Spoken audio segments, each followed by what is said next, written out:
Sa iba pang balita, sa pagdinig po ng Senado, sang-ayon ang Department of Energy at National Electrification Administration na dapat alisin na ang system law sa electricity bill ng mga consumer pero hindi daw at agad-agad ito. Para naman sa isang senador, power distributors o dapat ang sumalo na lamang sa system laws.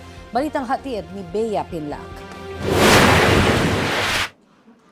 Sa pagdinig ng Senate Committee on Energy sa mga panukalang alisin o bawasan ang pagbabayad ng mga consumer sa system law sa kuryente, sinabi mismo ni Senate President Win Gatchalian na ang mga distribution facilities gaya ng Meralco ang may kakayahang magbaba ng nawawalang kuryente, kaya sila dapat ang magbayad nito. Kung sino ang accountable sa pagbaba ng system laws, dapat siya ang sumalo ng system laws. Alam ko ang system loss ay inherent yan. Hindi matatanggal yan sa pag-transmit ng kuryente. Pero ang dapat nating tanungin ay sino ba ang mayroong kapangyarihan na babaan yan? Punto niya, maaaring ibaba ang system loss ng mga distribution facility o DU sa pamamagitan ng teknolohiya. Walang incentive si DU or walang pressure si DU na ayusin ni Metro, mag-invest sa infrastructure dahil nga pinapasa lahat sa consumer. So we want to change that philosophy. Sang-ayon ng Department of Energy at National Electrification Administration na dapat tanggalin ang system law sa electricity bill ng mga consumer.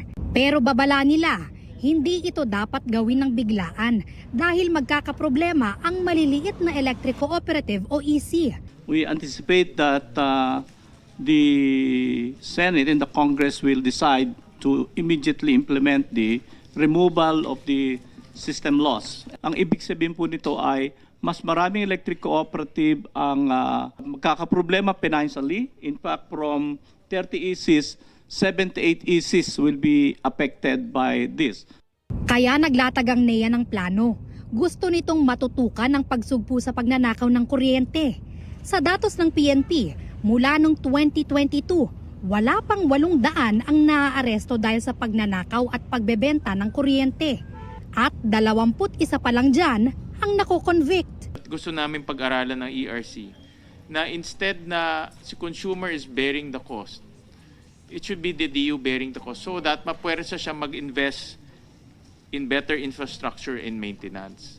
Sabi ni Senate President Win Gatchalian, hindi na kailangan ng batas para tanggalin ang buwis of value-added tax sa system laws. Ang Energy Regulatory Commission may draft resolution na raw para dyan na ikinonsulta na nila sa Bureau of Internal Revenue.